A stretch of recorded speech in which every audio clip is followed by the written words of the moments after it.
Hello, it's Dawn Michelle from Boho Tarot, and today I have two new decks that I just got into my collection, and I thought we would go through them together. They are both by Cheryl Yambrach Rose, hopefully I pronounced that correctly, and it is her Transcendent Journeys Oracle and Through the Eyes of the Soul Oracle.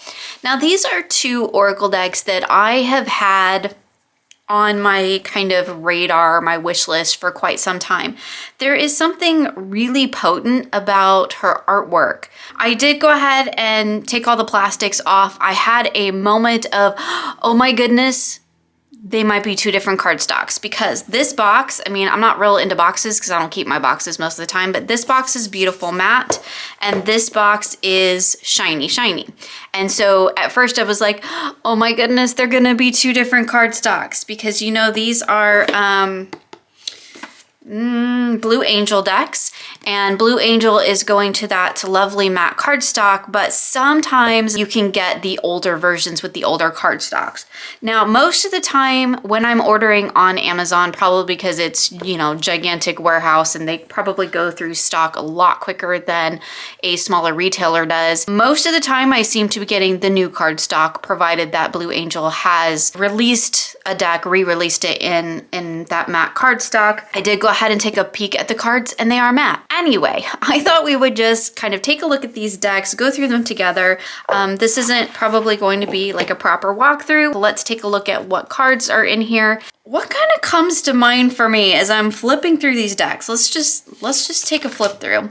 For one, I really wish they were designed the same, because my whole idea of making them one Oracle deck, I'm not sure that that's really gonna work because they're not designed the same. So that's quite disappointing. What's really interesting is, okay, so there is a border on the back of this one and no border on the front, and there is a border on the front of this one and no border on the back. Blue Angel, make up your mind. One or the other, please. Don't do both. Okay, so I feel like this was her earlier work. The artwork itself looks like earlier work in terms of it's not quite as refined as this deck here, as Through the Eyes of the Soul, although I could be totally off on that. These could have been painted at any time. One of the things that kind of catches me about these decks, which I've heard many people mentioned many times before, is it's kind of like a cultural and spiritual kitchen sink deck. There is just a little bit of everything in here. The artwork isn't, even though it's by the same creator, it doesn't always appear to be in the same style. I'm no art expert, but it looks just a little bit softer. The face is a little bit softer. It's a little bit paler, where this one seems to have very high contrast, much sharper imagery and colors. And I don't know if that's a printing thing or how the art was created. Again, I have done zero research into this artist yet, but that is on my list to do. I kind of wanted to just give these decks a look and see what I thought about them. I'm super disappointed, I gotta tell you, that they're not designed the same.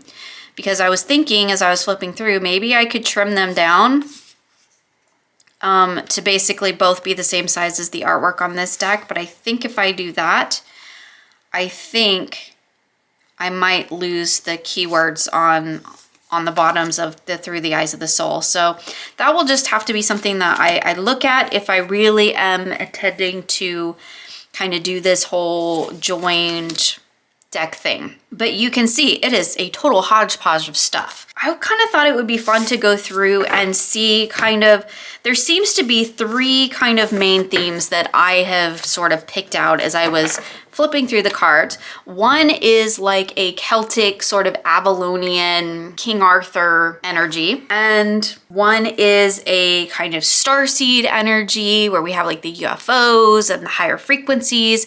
And then we have the sort of more into the Magdalene energy with Mary Magdalene and Jesus and the Knights Templar and things of that nature. So I thought it would be fun to just go through and see if I could make piles based on that. Now I'm going to get the guidebooks out just in case I do need to reference, but I'm going to do this very intuitively. So it might be totally wrong, and it might be, you know, you might look at it and go, that's not where I put that card, but I'm just going to do it really intuitively, kind of like from a gut reaction type of place. and not worry too much about what's supposed to be right now, because my thought for working with this deck is working with it as a way to intuitively connect to the higher self and to work from that frame of reference with this deck, which means I may actually cut the keywords off and just use it specifically for the artwork, because I feel like the artwork is really in tune with that kind of energy. So this feels very kind of, we're gonna go like mythology, Celtic type of a thing, as does this one. And now we're kind of more in the more Christianized. And here we have, this looks like Mary Magdalene. This, I'm gonna go more in the kind of starseedy cosmic vein. So that's kind of the 3 piles that I'm working with here. That feels very Celtic. This feels very like King Arthur-ish.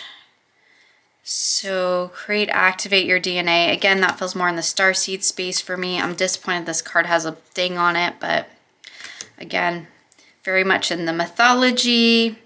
Then we do have a few that seem like they have a little bit of a Native American flair to them. So I'm gonna actually put those in a different pile, because I don't feel like they really resonate with the rest of these. And I know that this is a case with this creator's work, in that it is a little bit of a hodgepodge. And so like this deck has some serious like paint on it or something. If I can't get that off, I might have to return it. But seriously, like I already had to return the first copy of the Transcendent Journey that I got. So I'm just kind of going through and going like, that's kind of starseedy. That feels very much like in the sort of mythology. I feel like that's going to be the higher plane of things. This one, I feel like it could really go into mythology. It feels very kind of, you know, triple goddess, but with the rose and the mountain, that also makes me think of Mother Mary. And I work with that energy in terms of like more along the lines of a goddess than in terms of her Christian story. So I'm going to put that there. This to me feels like a UFO, and I just can't not see that. So that's going there. I'll kind of explain my choices maybe a little bit, but for right now, I'm just going to kind of like go through and kind of just real intuitively try to put these in their piles. This one, it's very Egyptian, so I guess we're going to put it in the other culture pile. That looks like Jesus. That looks like Merlin. This feels very like in the Lemuria, I think, but we're going to put it over there. This dude, it looks like he's wearing camo pants, and I can't get on board with that.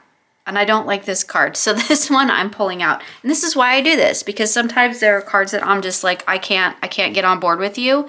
This one, it might go to, just to be perfectly honest, but I don't know what to make of this one.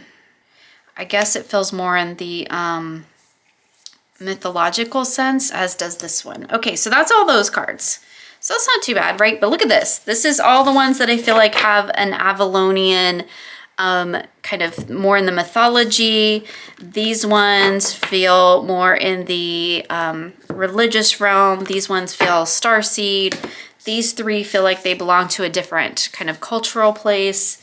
And then there's the dude with the camo pants that I pulled out because I can't. I just can't with that one. So let's go through this one. This to me feels very much in the kind of Mary, the Magdalene Christian bent.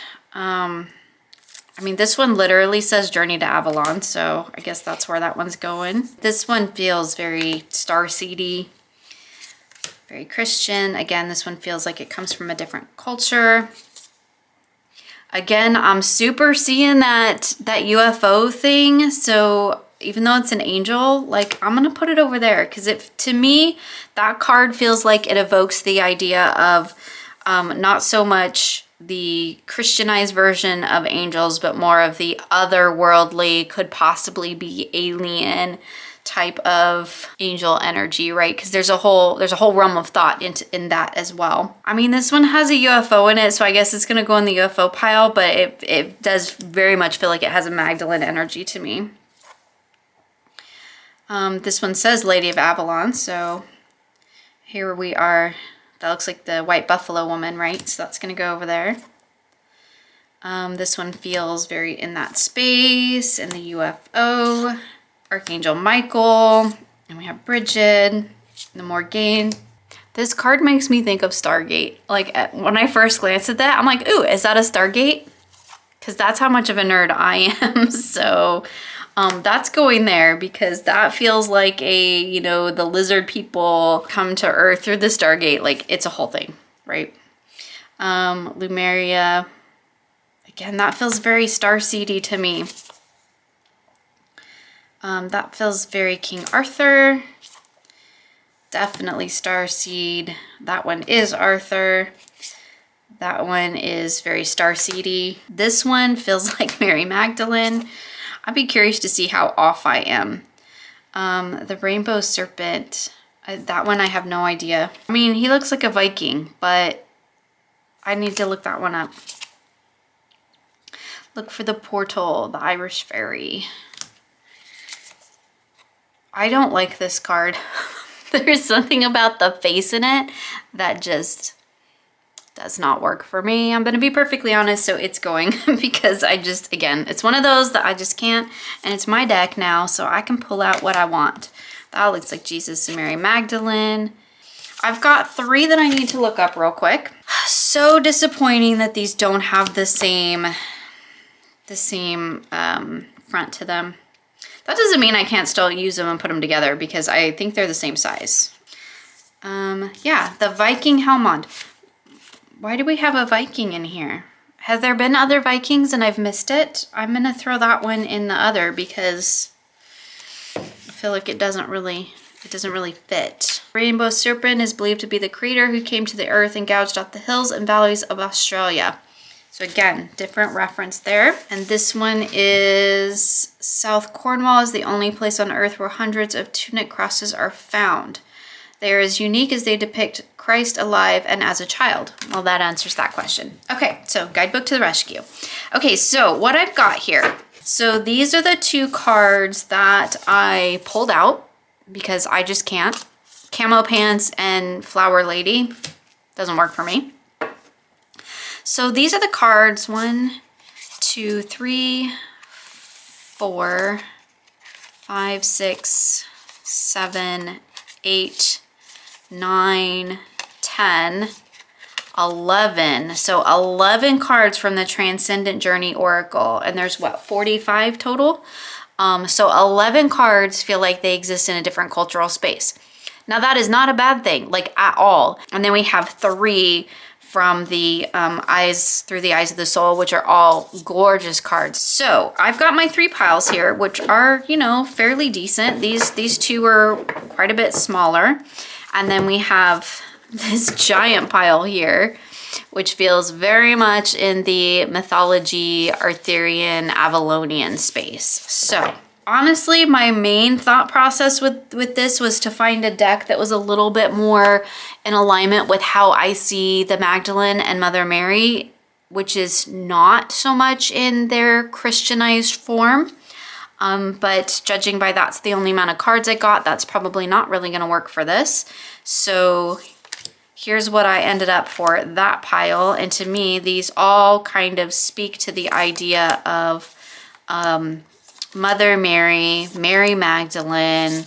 The only thing that is really missing for me would be the Black Madonna, because I see those 3 as the kind of Christianized version of the Mother Maiden Crone. So Maiden Mother Crone, said that wrong. The Maiden would be represented by Mary Magdalene, the Mother by, of course, Mother Mary, and the Crone energy represented by the Black Madonna. So that is missing for me in this, but these are beautiful, and I feel like these really do kind of represent that energy quite well. But I thought these might be really interesting for connecting with that energy. So we'll see. I've got, let me count, 16, 17, 18. So only 18 cards. And to be perfectly honest, I'm not real wild about that one. This one's okay. Let me pull out the ones that I really like. And these would be the ones that, again, feel like they tap into that energy of, notice what I'm pulling out. I'm pulling out anything that doesn't look like one of the Marys to me. So that leaves me with 1, 2, 3, 4, 5, 6, 7, 8, 9, 10, 11, 12 cards. But they are 12 stunning cards. Could do one a month, right? Okay, and this is how my brain works. So that's always interesting, right?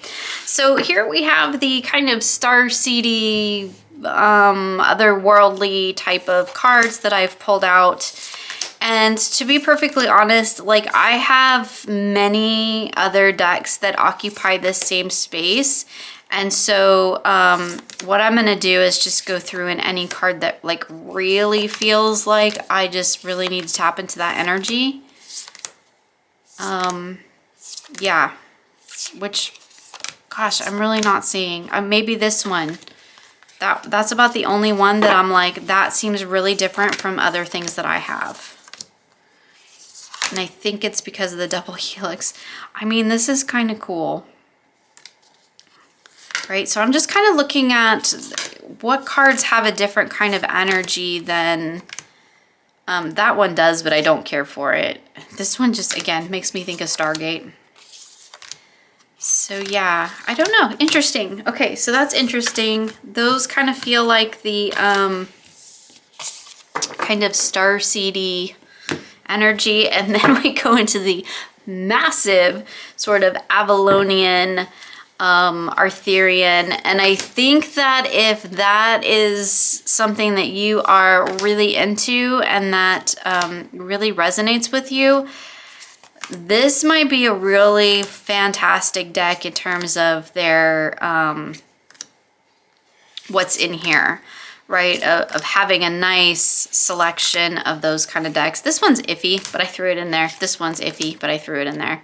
Even if we take those out, we still have quite a few cards that really tap into that idea of kind of Celtic folklore, I guess, is what you would call it, I suppose. If there is another way to define that, please feel free to let me know in the comments. I'm, again, not sure about that one, but the rest of them feel very much in the space of Arthur and the, you know, Avalonian energies, which is cool. And that's definitely something that I am hoping to tap into later on this year. I freaking adore this card. I might just pull that one out. But, I mean, look at all these. Like, there's a ton that I've pulled out here. So let me count them real quick. Okay, so I pulled 45 cards. Like, I've essentially, out of these two decks, made an Avalonian deck. There's lots of other Avalonian oracles out there. In fact, I have a couple of them. And of course, they have beautiful artwork as well. But I really do like her artwork. I was just kind of wanting to get these two decks and to give them a little bit of a play. And again, we have the these beautiful cards that do feel like they represent different cultures and different places on Earth. But they are in the, you know, in the context of both of the decks, they are a very small portion, but there are some awesome images in here. So I'm not really sure what I'm going to do with these decks yet. I got them. I wanted to look through them. I wanted to play with them. I really felt like there was this definite kind of energetic, or this kind of, it feels like a kitchen sink, right? But if you look at what I've got going here, like, it is very much, I think the majority of it, the bulk of these decks feel rooted into the kind of Avalonian, Arthurian, Celtic mythology. We have a small selection of them that feel like they're kind of occupy that starseed space. Then we have a small selection of them that feel like they occupy more of the space of pulling in some of that Christian energy, which I hate to kind of pigeonhole it that way, but for lack of a better term. And then we have a small selection of cards that feel like they kind of encompass more of the world and cultures. So interesting that in in this selection of cards with the kind of Avalonian, Arthurian, I feel like we do get a really nice balance of masculine and feminine. So I think that's really nice in terms of kind of having that energy represented across the decks. But I thought it would just be fun to sit down and have a play and look at the different types of energies or the different mythologies, in a sense, represented in these two decks. Again, we were looking at the Transcendent Journey Oracle and Through the Eyes of the Soul. I have not read either guidebook. There's just a small little tidbit in here. I'm sure it's probably enough to get you going. Again, I'm not entirely sure how I'm going to work with them. I will maybe put them back into their correct decks and maybe work with them a little bit that way, in terms of working with each one and kind of getting to know them, reading the entries in the guidebook as well, and just kind of spending some time with the decks in their kind of original configuration. And then I might look at kind of dividing them up and exploring them in kind of their different unique facets, as I have here, which might be really interesting. Now I have this video for a reference for that, which is great. But anyway, I would love to know if you have had any experiences with the Transcendent Journeys Oracle or Through the Eyes of the Soul. If you put them all together, you get like a massive deck. Let's just see, just have a little play. If I pull, again, I'm like all a hot mess, but let's pull that one and that one. And you could also work with these, you know, using one of each. But I mean, it is a little like the designer in me wants to go like this if it's gonna be a bordered card. And if I was gonna work with them together, that is probably what I would do. I'd probably put the Transcendent Journeys in the middle and the Two Eyes Through the Soul on the outside, because the borders and no borders and all of that. So yeah, it's just an interesting deck, decks. I really do like the artwork. I think there's something very mystical, very magical about this artwork. It feels like artwork that would be really intuitive, would work really well for intuitive readings. I feel like it's artwork that I could really kind of connect with if I just let myself kind of go into these cards, connect with these figures, these stories, and the energy, you know, depicted here.